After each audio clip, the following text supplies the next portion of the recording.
This video is for the special tests. The first one is the tandem walking test. Remember that from last time, the police walk? So stand up. This is seen in the balance portion of a concussion evaluation. It is usually performed on a straight line, but we don't have a straight line, so he's just going to walk 3 yards or 9 feet. Then he'll turn 180 degrees and then walk back. So just take 9 steps, heel to toe, and then make sure you turn like this. Okay. 9 steps? 9 steps, down and back. So for this test, if the athlete takes longer than 14 seconds or reaches to grab the examiner or falls over, it is counted as a positive test.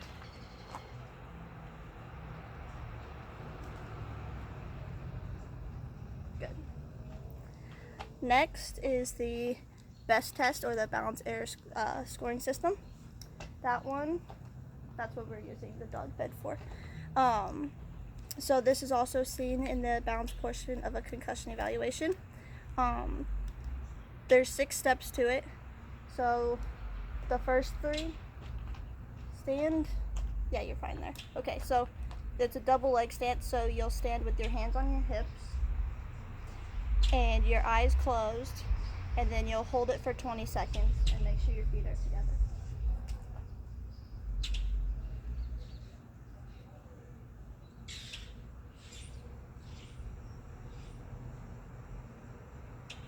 We'll pretend that's 20 seconds. The next one, you'll have the same position, but you'll stand on your non-dominant foot. Yep. And then, so your eyes will be closed, and you'll hold that for 20 seconds. And then the third one is the tandem stance. So you'll stand like that. Make sure your weight is even. So forward, there you go. Hands on your hips, eyes closed. 20 seconds. And then the next 3 steps are those same 3 things, but on that. So stand on there with your feet together, hands on your hips, eyes closed.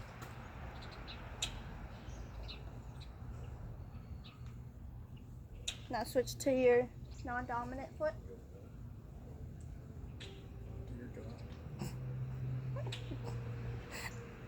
And then the tandem stance. These are also supposed to be 20 seconds long, but you're good. You're good. For this one, the examiner, so myself, would count how many errors they have or deviations from their proper stance, their original stance, and each error is 1 point, and the maximum number of points you can get for each step is 10, so altogether it'll equal 60. The positive test for this would be if they move their hands off their hips, if they open their eyes, or if they step, stumble, or fall. Okay, the next one is the Romberg test. We don't need that no more. So this one is also seen in the balance portion of the concussion evaluation. The athlete will stand with their feet together and their eyes closed. Their arms will stay at their sides. And if it is easy for the athlete to do, they will tilt their head back. And if that's easy, then they'll stand on 1 foot. And if that's too easy, which it isn't for him, but if that's too easy, then you would have them extend their arm out and then touch their nose 5 times fast, but with their eyes closed. So do that. Eyes closed. Just keep both your feet on the ground for this one. Just extend your arm out and touch your nose 5 times fast. Okay. Good enough. This is for a positive test. It'd be if they fall over, like he did multiple times, or if they open their eyes. The next test is the Adson's test. This test, I'll just put this in my ear. Stand right there. This test would be when the examiner palpates the radial pulse. So, if I have this, I palpate the radial pulse. I found it right away. And then you extend the arm back. Okay, right? Yeah. And then you add the head, so look my way. And what you do is you inhale deeply and then hold your breath.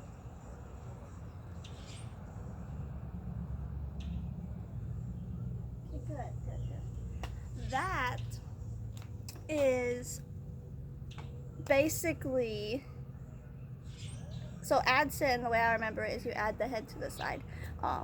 That you are doing the evaluation on.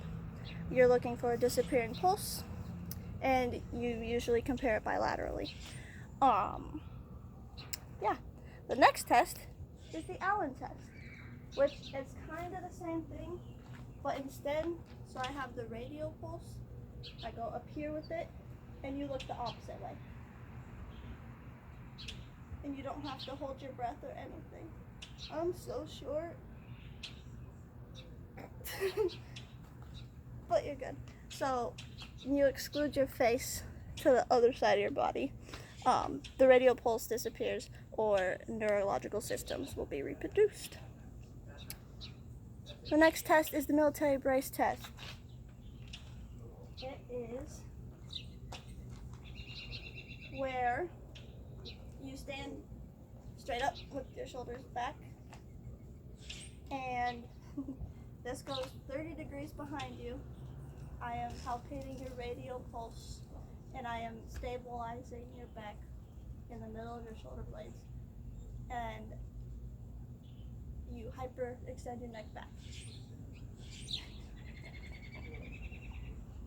If positive, then there is an involvement in the first rib, which is under your clavicle. If you want to palpate that, you can. It kind of hurts though. Okay. The next test is the Ruse test. The Ruse test is for thoracic outlet syndrome. Thoracic outlet syndrome is a common group of symptoms associated with compression of the neurovascular bundle. So, for this one, put your hands like this, and you'll open and close your hands rapidly for 3 minutes. Make sure you're clenching. I don't know how much longer I can do. Yeah, well, a positive test is when it recreates sensory and or motor symptoms, and sometimes it does numbness and tingling. And also, the sensitivity is 84%, while the specificity is 30%. The next test is the compression test for the ribs. So this one is for a rib fracture. I mean, you could also do it for a rib dislocation, but this is for a rib fracture. It'll feel better when compressing dorsal and lateral rather than under the arms. And a positive test would be if the athlete has decreased motion and then they have a hard time breathing. That is before and after. But if you have a dislocation, you need to stabilize it or else it'll pop back out. But for this compression test, you press on the sternum and your spine. So like this, not press. Did you feel that? Yeah. That would be good. And then this would hurt them. Ouch. Okay. Next is the vertebral artery test. This one, you're supposed to lay down. Do you want to lay on the ground? Do you want to lay on the dog bed? Okay. We don't need this no more. Mom and Dad didn't want to listen to it. Okay. So lay on your back.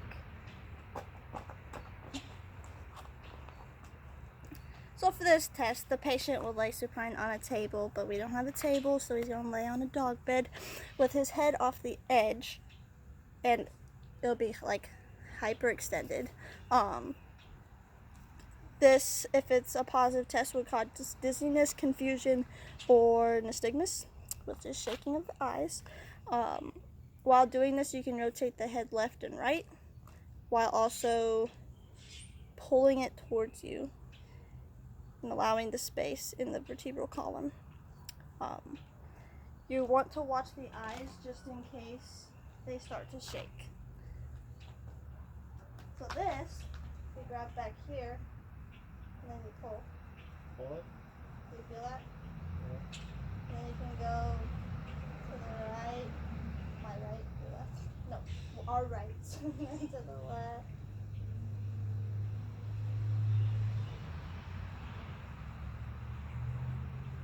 Your eyes aren't shaking, so you're good.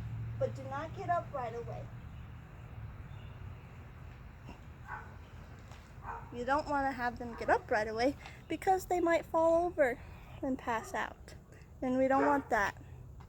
The sensitivity for this is 67% and the specificity is 86%. The next one is the upper limb traction test. There are 4 different kinds of ULTT, but we only do the first one. It's designed to put stress on the median nerve and the anterior interosseous nerve and the nerve roots C5 through C7. So, what you do, oh my god, that bird scared the crap out of me. That was not funny. So, we're going to do it to, which arm do you want it done to? That one? Okay, so what you'll do is you'll laterally put your head that way, and then you depress the shoulder, and then you abduct the arm. This is hard to do on the ground. And then you externally rotate, and then you extend your fingers in your wrist after you supinate your hand, and then you extend your hand. Say ouch. Ouch. And when they say ouch, Ouch. then you move the hand back here, or you can tell them to put your head towards this way. Did that solve your issue? Yeah. Yeah, okay. This, when they move their head back to the normal position, it helps alleviate the tension. And the sensitivity for this is 97, while the specificity is 22. Next is Oppenheim. Oppenheim is, you can sit in the chair. Oppenheim is where you drag like a pointy thing down the medial shaft of the leg. Usually it's the anterior medial tibial aspect. So what you do is you like start at the top of the calf and then work your way down to the ankle. Then you test bilaterally. Positive test for this will be a big toe extension with the other toes splaying, or they report hypersensitivity to the test. So put your leg out. Put this one too. So you'll start up here, and you go down. You take your shoe off. Yeah. And you watch to see if the big toe extends and if the other toes splay, which they did not. The next test would be the Babinski test. This one is where you take a pointy end of something and you go on the bottom of the foot, starting at the heel, and then you do like a hook. A positive test for this would be big toe extension and the other toe splaying. So lift your leg up, and you would go, I'll help you. You would go like this, and then you'd hook. Does that You would test bilaterally on that also. Next is the Sperling test. This would be from impingement or causing impingement by narrowing of the neural foramen. And this would be where they extend their head and then the examiner would apply axial force. Oh my god, these birds. So positive test would be pain and it would reproduce symptoms. So this one, I'm going to, you go back and to the side, and I'm going to push down on your head. Does that bother you? Back, bottom, push. Good. I'm pretty sure you just said yes, but it's fine. Next is, I don't know how to pronounce it, but it's like Shavastik's test or something, sign. And this would be seen in patients with hypocalcemia. A normal reaction, or this would be an abnormal reaction to the stimulation of the facial nerve. So the examiner would tap the skin over the facial nerve about 2 centimeters or so anterior to the external auditory meatus, which is in the ear. A positive test would be a contraction of the facial muscles. Usually it's their cheek going like that. So I tap your face, like right here. You don't have any contraction, so you're good. You don't have that issue.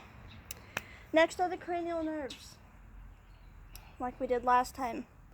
The first one is olfactory. This one involves smell. Do you smell anything weird? No. Good. The second one is optic. This one deals with vision. So does oculomotor and trigeminal, which is 2, 3, and 5. No, not trigeminal. It's abducens. 2, 3, and 6.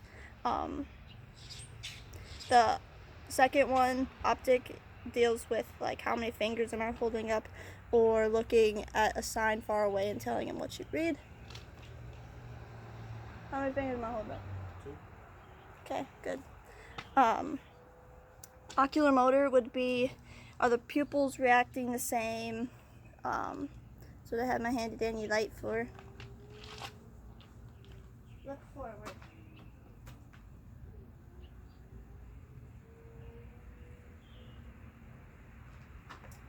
They are reacting the same.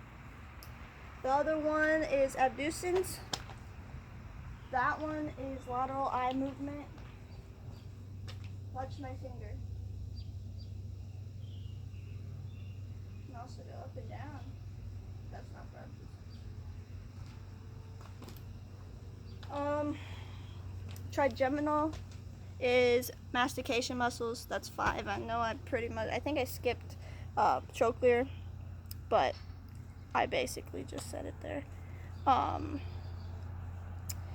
Trigeminal is mastication muscles, so close your eyes. Can you feel that? Okay. Next is facial. That's taste and expression. Smile. Frown. Expression muscles are working good. The next one is vestibulocochlear. That's hearing. I'll stand behind you, and I'm going to snap. My snapping sucks, so you'll probably just hear a little something. Good. The next one is glossopharyngeal. That one deals with taste. Say ah. Good. The next one, number 10, is vagus. Vagus deals with gag reflex, so swallow. Good, good, good. The 11th one is accessory. That deals with neck and trap muscles. So shrug. Hold it. Don't let me push down. Good. Strong trap. Last one, number 12, is hypoglossal. Stick your tongue out, move it back and forth. That was the weirdest thing I've ever seen in my life. That is it. Those are the tests.